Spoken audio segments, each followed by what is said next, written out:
Hello friends, welcome to spicy food lower. இன்றைக்கி நம்மளோட சேனலில் ரோஸ் சிரப் எப்படி செய்கிறதுன்னு பார்க்க போகிறோங்க. இந்த ரோஸ் சிரப் பார்த்திங்கன்னா பன்னீர் ரோஸ் வச்சு நம்ம வீட்லேயே ஈஸியாக செய்யலாங்க. இந்த ரோஸ் சிரப் வச்சு நம்மளுக்கு எப்போ வேணுமோ நம்மளே வீட்டில் ரோஸ் மில்க் செஞ்சு குடிக்கிறதுக்கு ரொம்பவே யூஸ்ஃபுல்லாக இருக்கும். வாங்க இந்த ரோஸ் சிரப் எப்படி செய்யலான்னு பார்க்கலாம். ஒரு பிளேட் அளவு ரோஸ் எடுத்துருக்கேங்க. பன்னீர் ரோஸ் நம்ம ஈஸியாக கிடைக்கும் கடைங்களில், பூக்கடைங்களில். ஒரு பவுலில் தண்ணி எடுத்துக்கலாம். நம்ம இந்த ரோஸோட இதழ்கள் எல்லாத்தையுமே எடுத்து இந்த தண்ணியில் சேர்த்துக்கலாம். பூவை நம்ம வாஷ் பண்ணிட்டு தான் சேர்க்கணும். நம்ம ரோஸ் சிரப் வந்து உள்ளுக்கு குடிக்கிறதுனால எல்லா பூவோட இதழ்களையும் இது போல் நம்ம ஆஞ்சி எடுத்துக்கலாம். லைட்டாக நம்மளுக்கு இது போல் எடுக்கும்போதே ஈஸியாக வரும். இதோட இதழ்களை மட்டும் இது போல் கலெக்ட் பண்ணி எடுத்துக்கோங்க. எல்லா பூக்களோட இதழ்களையும் எடுத்தாச்சுங்க. இப்போ நல்லா நம்ம வாஷ் பண்ணிக்கலாம். என்ன டஸ்ட் எதுவும் இல்லாமல் இது போல் நல்லா வாஷ் பண்ணிக்கோங்க. வாஷ் பண்ணி எடுத்துட்டு ஒரு பவுலுக்கு நம்ம இதோட இதழ்கள் எல்லாத்தையுமே தண்ணியை வடிச்சிட்டு எடுத்துக்கலாம். இந்த பவுலில் பார்த்தீங்கன்னா இதே பவுலில் தாங்க நாங்கள் தண்ணி, சர்க்கரை எல்லாமே எடுக்க போகிறோம். நீங்கள் எந்த கப் எடுக்கிறீங்களோ அதே கப்பை யூஸ் பண்ணுங்கள். நம்மளுக்கு இந்த பூக்கு அப்புறம் ஒரு பவுல் அளவு வந்திருக்கு. இது போல் எடுத்துக்கோங்க. இப்போ நம்ம வாஷ் பண்ணி எடுத்து வச்சுருக்கிற இந்த பூக்கள் எல்லாத்தையும் நம்ம ஒரு பாத்திரத்தில் சேர்த்துக்கலாம். ஒரு பவுல் அளவு வந்திருக்குங்க. ஒரு கப் சேர்த்துக்கோங்க. சேர்த்துட்டு இதே பவுலால் ஒரு பவுல் அளவுக்கு நம்ம தண்ணி சேர்த்துக்கலாம். ஒரு கப் பூவே ஒரு கப் தண்ணி சேர்த்துக்கலாம். தண்ணி சேர்த்துட்டு இப்போ நம்ம ஸ்டவ் ஆன் பண்ணிவிட்டு இதை நம்ம அடுப்பில் வச்சு கொதிக்க விட போகிறோம். ஸ்டவ் ஆன் பண்ணிவிட்டு ஹை ஃப்ளேமில் வச்சுக்கோங்க. பூ பார்த்திங்கன்னா நல்லா கொதிச்சு அந்த பூவோட கலர்ஃபுல்லாக நல்லா மாறி வருங்க, வெள்ளையாக வரும். நல்லா கலந்து விடுங்க. கொஞ்சம் கொஞ்சமாக அதோட நிறம் மாறும். இது போல் நம்மளுக்கு பூ கிடைக்கும் போது நம்மளே வீட்டிலே ஹெல்த்தியாக அந்த ரோஸ் சிரப் செஞ்சு வச்சுக்கும் போது ரொம்பவே யூஸ்ஃபுல்லாக இருக்குங்க. இதை வச்சு நம்ம குழந்தைங்களுக்கு எப்போ வேணுமோ நம்மளே வீட்டில் ரோஸ் மில்க்கு அந்த மில்க் ஷேக் செய்யறதுக்கு நம்மளுடைய சிரப்பை யூஸ் பண்ணிக்கலாம். கலர் பார்த்திங்கன்னா நல்லா மாறி வருது. இப்போ தான் ஃபர்ஸ்ட் கொதி வந்து ஆரம்பிக்குது. நல்லா கொதி வந்ததுக்கப்புறமா பார்த்திங்கன்னா ஒரு 5 நிமிஷம் போல் கொதிச்சா போதுங்க. கொஞ்சம் கொஞ்சமாக அந்த தண்ணியோட கலர் மாறிட்டே வரும். ஒரு 2லேருந்து 3 நிமிஷம் கொதிக்கட்டும். பாருங்கள் நல்லா கொதிச்சு வந்திருக்கு. இப்போ நீங்கள் அந்த தண்ணியை பார்க்கும்போது தெரியும், அந்த ரோஸோட கலர் ஃபுல்லாக அந்த தண்ணியில் வந்திருக்கும். இப்போ நம்ம ஸ்டவ் ஆஃப் பண்ணிடலாம். ஸ்டவ் ஆஃப் பண்ணிவிட்டு இதை நம்ம ஒரு பாத்திரத்தில் வடிகட்டிக்கலாம். மெதுவாக வடிகட்டுங்க, சூடாக இருக்கும். நல்லா வடித்து எடுத்துக்கலாம். வடித்து எடுத்துட்டு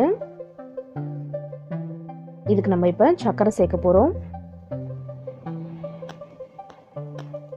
இப்போ இந்த வடித்த தண்ணி ரோஸோட வாட்டர் பார்த்திங்கன்னா நம்ம அதே வானலில் சேர்த்துக்கலாம். ஸ்டவ் ஆன் பண்ணிவிட்டு நம்ம வடிகட்டின இந்த ரோஸோட தண்ணியை வானலில் சேர்த்துக்கோங்க.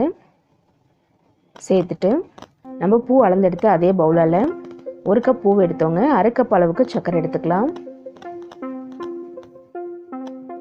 சர்க்கரையை மெதுவாக சேர்த்து நல்லா ஹை ஃப்ளேமில் அடுப்பை வச்சுட்டு கொதிக்க விடலாம். இது பார்த்திங்கன்னா ரோஸ் எசன்ஸுங்க. அதோட ஃப்ளேவருக்காக ஒரு ஸ்பூன் அளவுக்கு சேர்த்துக்கலாம்.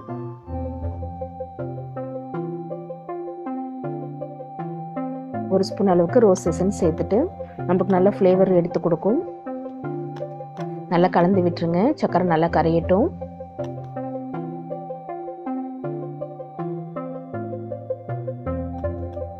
அடுத்துதான் ஒரு 2 பிஞ்ச் அளவுக்கு பிங்க் கலர் சேர்த்துக்கலாம். இது ஆப்ஷனல் தாங்க, நீங்கள் சேர்க்கணும்னு அவசியம் இல்லை.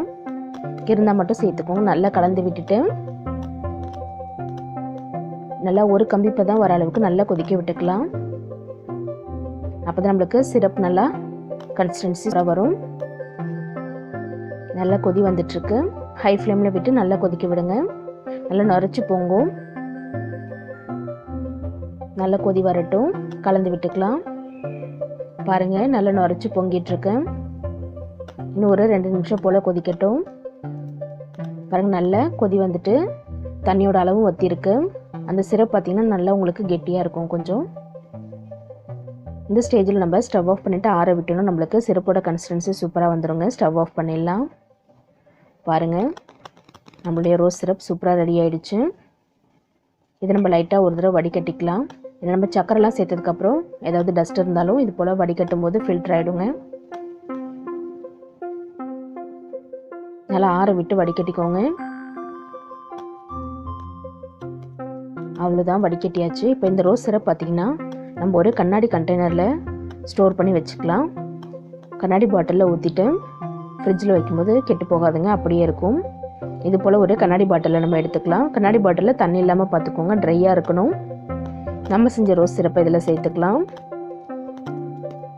அவ்வளோதாங்க, இது போல் சேர்த்துட்டு நல்லா டைட்டாக மூடி வச்சுக்கலாம். நம்ம சூடான பாலில் இல்லை ஆறின பாலில் ஒரு 2-3 ஸ்பூன் இந்த சிரப் சேர்த்துட்டு அப்படியே நம்ம குடிக்க வேண்டியது தாங்க. ரொம்பவே சூப்பராக இருக்கும். இன்னும் சேர்த்துட்டு ஃப்ரிட்ஜில் வச்சு சில்லுன்னு குடிக்கும்போது ரொம்ப ரோஸ் சிரப் சூப்பராக ரெடி ஆகிடுச்சு பாருங்கள். இந்த வீடியோ பிடிச்சிருந்ததுன்னா மறக்காமல் லைக் பண்ணுங்கள், ஷேர் பண்ணுங்கள். நம்மளுடைய ஸ்பைசி ஃபுட் லவர் சேனலை சப்ஸ்கிரைப் பண்ணிவிட்டு பாருங்கள் ஃப்ரெண்ட்ஸ். அப்போ தான் நான் போடுற வீடியோஸ் எல்லாமே உங்களுக்கு உடனே நோட்டிஃபிகேஷனில் வரும்.